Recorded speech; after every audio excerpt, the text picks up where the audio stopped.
perbandingan.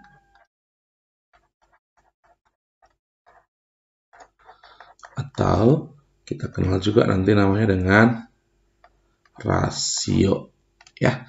Nah, jadi sebelum kita belajar perbandingan ini, ya, ada syarat yang harus kita kuasai, yaitu kita harus tahu dulu yang namanya pecahan senilai. Pecahan senilai ini sudah kita pelajari di semester 1, ya, pada bab yang pertama, ya, yaitu bilangan bulat dan pecahan. Oke, jadi contohnya seperti ini. Kalau ada A per B, nah, kalau yang ini dikali dengan sebuah bilangan,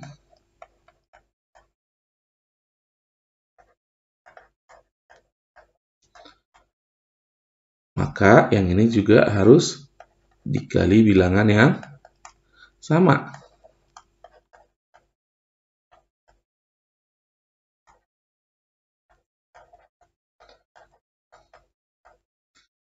Kalau yang ini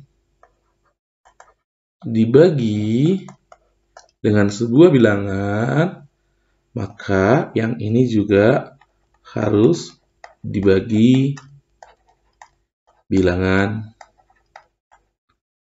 yang sama. Oke.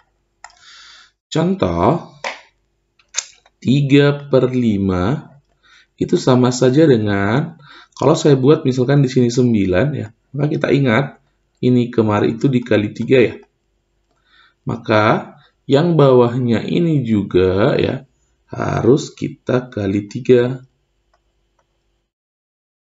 Di berapa? 15, ya. Nah, begitu juga kalau misalnya saya buat misalkan di sini 30, ya. Maka 3, supaya 30 itu kali berapa? Kali 10, ya. Maka yang di bawah ini juga kita kali 10, ya. Itu berapa? 50, ya. Nah, jadi kalau misalnya kita buat lagi contoh, ya. Misalkan 16/24 sama dengan, kan, titik-titik, ya. Oke. Misalkan di sini 9, atau misalkan di sini 20. Nah, jadi kita mungkin berpikir 24 supaya jadi 9 itu diapain gitu, ya. Karena tidak menemukan bilangan bulat, maka boleh kita buat dulu seperti ini. Ini kita bagilah dengan 8. Berarti berapa? 2. Kita bagi dengan 8. Berarti berapa? 3. 3 jadi 9 itu kali 3. Maka ini juga kita kali 3. Berapa itu? 6. 2 supaya 20 itu dikali 10. Maka yang ini kita kali 10. 30. Ya, itu dia pecahan senilai, ya, yang harus kita tahu sebelum belajar rasio. Nah, lalu nanti di manakah digunakan yang itu pecahan senilai? Contoh, oke, kita masuk ke perbandingan, ya. Nah, jadi perbandingan itu adalah apa? Ini membandingkan, ya. Membandingkan nilai dari dua besaran. Nah, contoh, misalkan uang A misalnya itu 10.000. Uang B misalnya 20.000. Maka uang A banding uang B itu adalah 10.000 per 20.000. Nah, di perbandingan ini kita harus ubah ini biasanya dalam bentuk paling sederhana.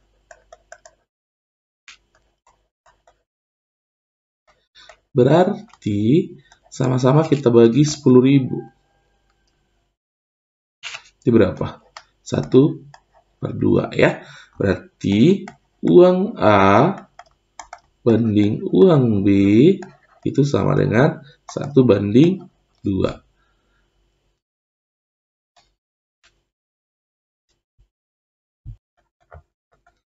Contoh ya, misalnya perbandingan uang Ali dan Siska 2/3. Jika jumlah uang mereka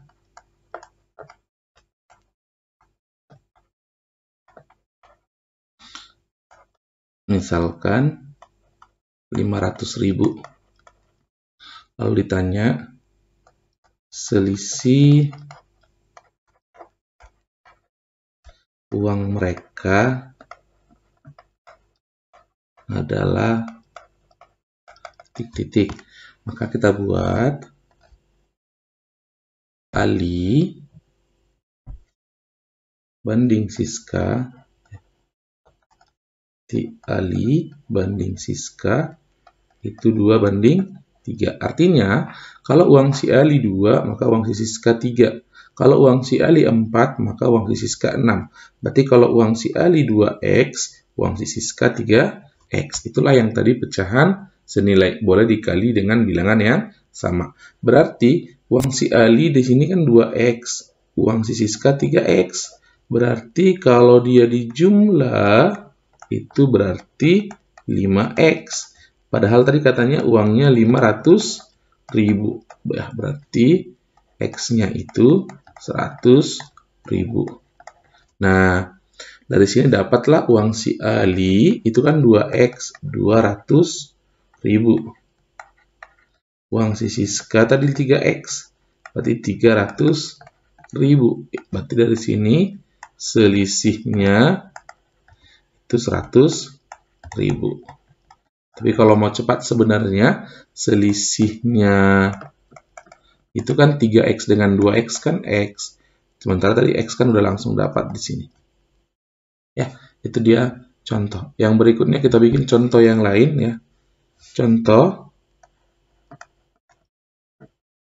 misalkan, nah, jika perbandingan uang Budi dan Badu 4/5. Oke. Selisih uang mereka 20.000. Pertanyaannya, berapa jumlah uang mereka? Oke, kita jawab ya. Maka kita tulis bahwa Budi per Badu 4/5. Uang si Budi 4X, uang si Badu 5X. Ya kan?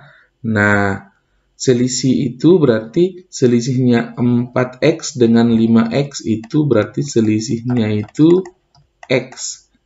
Berapa? 20.000. Berarti jumlahnya itu 9X. Berarti 180.000. Kalau seandainya ditanya berapa uang si Budi, berarti uang si Budi itu 4X. 80.000. Uang si Badui itu 5X, berarti 100.000. Dia ya. Nah, lalu nanti pecahan itu dibagi 2. Ada nanti namanya pecahan senilai. Yang kedua nanti ada namanya pecahan berbalik nilai. Lalu bagaimana cara membedakannya? Untuk membedakan pecahan senilai dan pecahan berbalik nilai. Misalkan di sini ada variabel 1, ada variabel 2, sini ada variabel 1, ada variabel 2. Ini nilainya A, B, C, D, A, B, C, D. Oke, untuk membedakan dia senilai apa berbalik nilai, lihat. Kalau nanti di sini naik, maka di sini juga naik. Kalau di sini turun, maka di sini juga turun.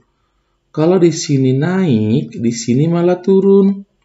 Kalau di sini turun, di sini malah naik. Ya. Nah, sehingga nanti bahwa di sini nanti A per B itu sama dengan C per D. A per B nanti dibalikkan, jadi D per C. Ya. Jadi, bagaimana cara membedakannya di soal? Ya, bagaimana cara membedakannya di soal? Apakah dia senilai? Apakah dia berbalik nilai? Contoh. Ya. Nah, untuk menempuh perjalanan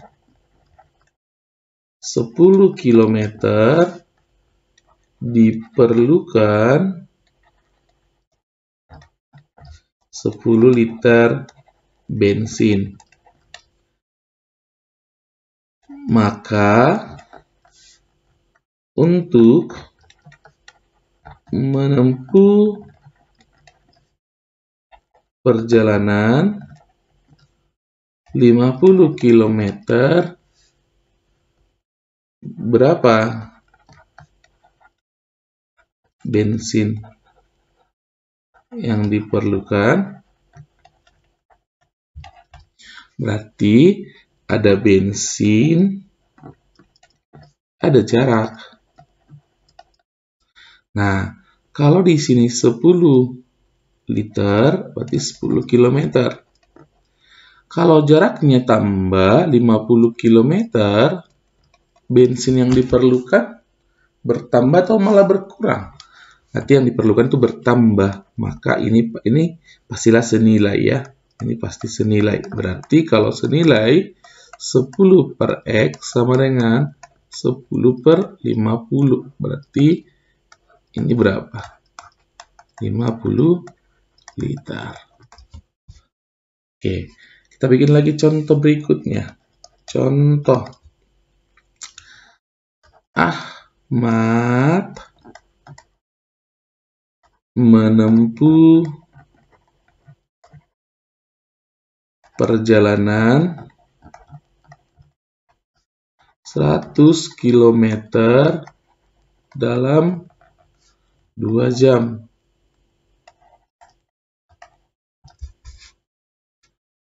Dengan kecepatan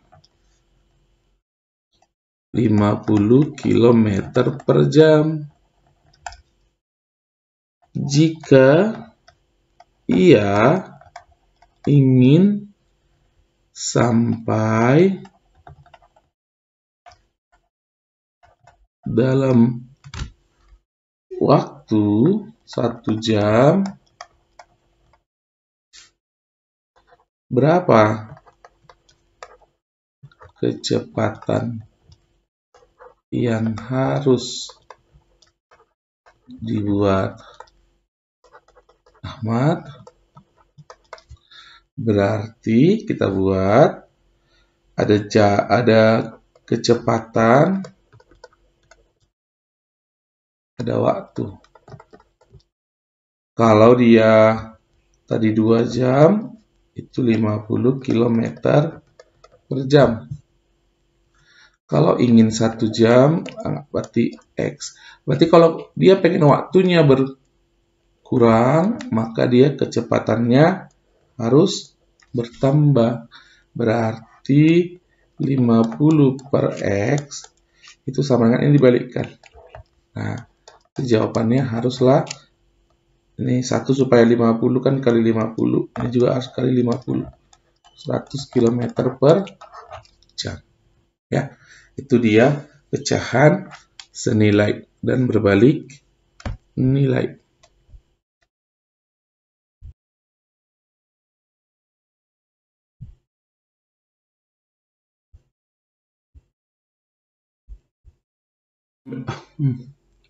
Untuk membedakan senilai dengan berbalik nilai,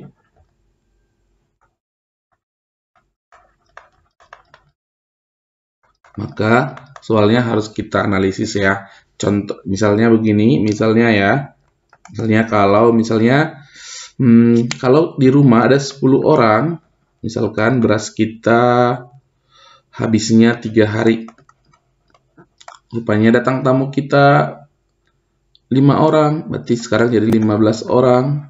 Maka berasnya ini makin lama habis atau makin cepat? Ini akan makin cepat. Berarti ketika jumlah orang tambah, maka jumlah harinya itu berkurang. Kalau misalnya yang 10 orang ini ada 5 orang yang lagi merantau ya, pergi ke luar kota. Jadi mereka tidak makan di rumah, maka beras kita akan semakin lama habis. Berarti ketika jumlah orangnya berkurang, maka jumlah harinya bertambah ya. Nanti begitu juga misalkan kalau ada pekerjaan, kalau yang bekerja 10 orang itu siapnya 5 hari. Kalau tiba-tiba datang bantuan jadi 100 orang, maka ini pasti harinya pasti berkurang.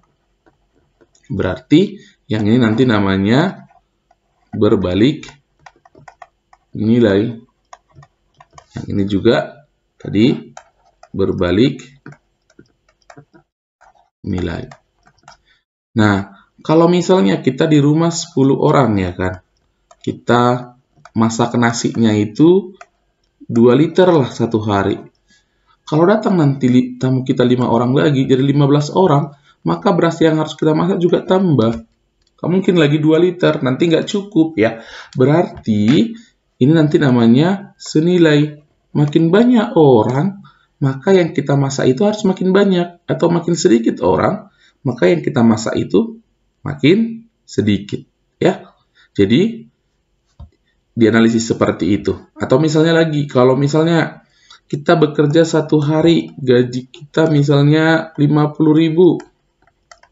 Kalau kita bekerja 10 hari, gaji kita bertambah atau berkurang? Ya bertambah, karena jam kerjanya semakin banyak, gajinya juga semakin banyak ya. Jadi begitu. Jadi sebelum mengerjakan soalnya, kita harus analisis dulu apakah dia senilai atau berbalik nilai. Lalu kita ingat lagi, kalau dia tadi senilai itu berarti A per B, C per D. Tapi kalau berbalik nilai, berarti A per B-nya harus kita balik salah satunya ya. Jangan dua-duanya dibalik. Nanti kalau dua-duanya dibalik, nanti misalkan jadi dibalik ini, ya sama aja ini nanti dengan senilai. Harus satu aja yang dibalik. Ya, oke. Itu dia pecahan yang perbandingan yang pertama.